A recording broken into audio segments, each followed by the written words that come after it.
அனைவருக்கும் வணக்கம். இது சாரதி லா ஸ்டடீஸ். சாரதி லா ஸ்டடீஸில் இந்தியன் கான்ட்ராக்ட் ஆக்டில் ஸ்டாண்டிங் ஆஃபரை பற்றி பார்க்க போகிறோம். ஸோ டைப்ஸ் ஆஃப் ஆஃபரில் செகண்ட் ஆப்ஷன் இதுதான். ஸ்டாண்டிங் ஆஃபர் என்பது ஒரு தொடர்ச்சியான அல்லது நிரந்தர முன்மொழிவு ஆகும். ஒரு பர்மனண்ட்டான ஒரு ஆஃபரை தொடர்ச்சியாக கொடுக்கறது, கண்டினியூஸாக கொடுக்கறது தான் இந்த ஸ்டாண்டிங் ஆஃபர். குறிப்பிட்ட காலத்திற்கு குறிப்பிட்ட விலையில் தேவையான போதெல்லாம், இந்த இடத்துல மிக முக்கியமான பாயிண்ட் இதுதான், தேவையான போதெல்லாம் பொருள்கள் அல்லது சேவைகள் வழங்குவேன் என்று கூறப்படும் ஒரு முன்மொழிவு தான் இந்த ஸ்டாண்டிங் ஆர்டர். முன்மொழிவுன்னா ஆஃபர்னு அர்த்தம். இது ஒவ்வொரு ஆர்டர் வரும்போது தான் ஒரு உண்மையான ஒப்பந்தமாக மாறும். ஒரு ஸ்டாண்டிங் ஆர்டர் பார்த்தீங்கன்னா கொடுப்பாங்க, மறுபடியும் வானானுவாங்க, மறுபடியும் கொடுப்பாங்க, மறுபடியும் வானானுவாங்க.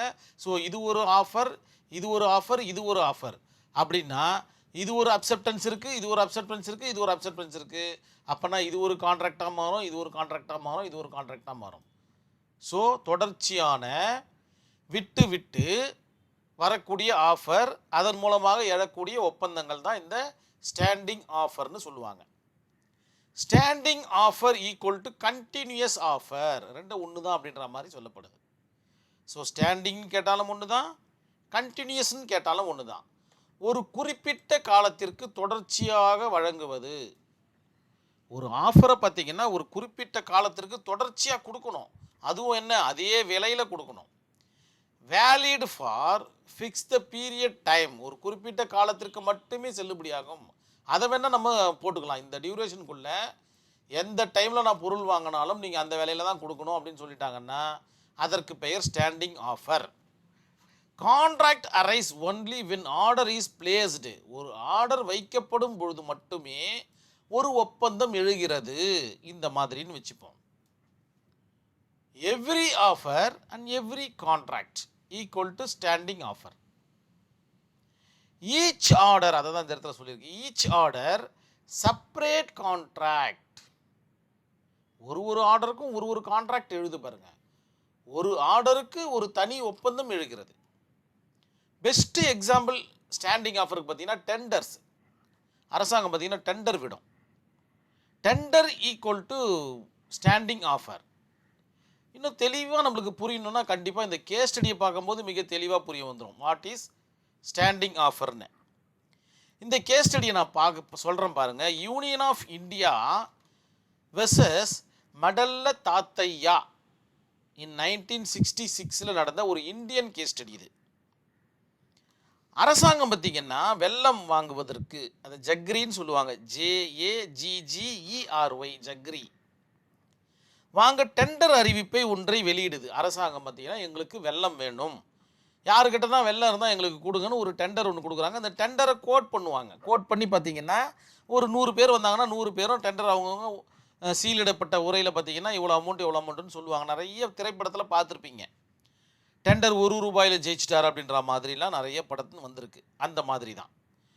ஸோ மெடல்ல தாத்தையா டெண்டரை பார்த்தீங்கன்னா பெற்றுக்கொண்டு நான் உங்களுக்கு நீங்கள் கேட்ட விலையில் ஜக்ரியை தருகிறேன் அப்படின்னு ஒப்பந்தம் செய்து கொண்டு ஜக்ரியை கொடுத்துக்கிட்டு வராரு.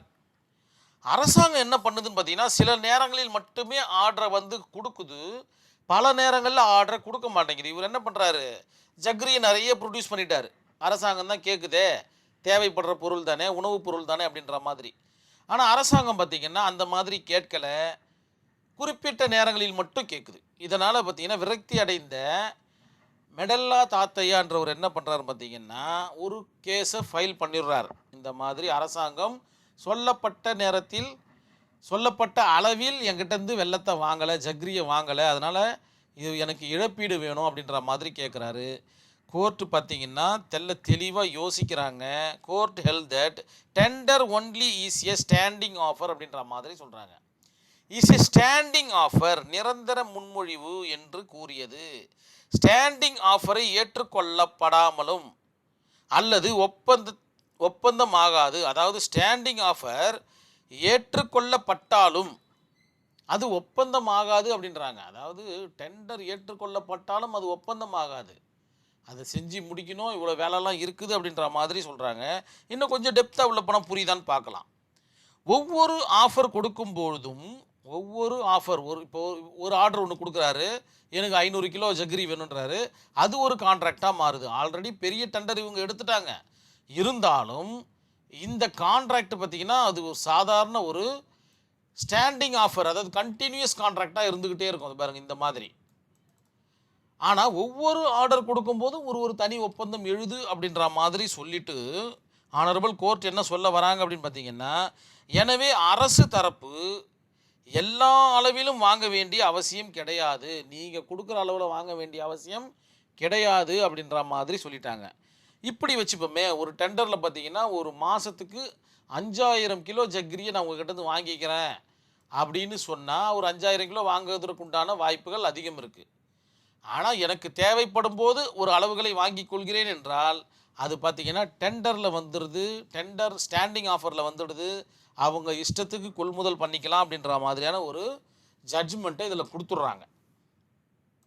இது மட்டும் அல்லாது உங்களுடைய டெக்ஸ்ட் புக்கு படிங்க, அதில் நிறைய இல்லுஸ்ட்ரேஷன் இருக்கும்.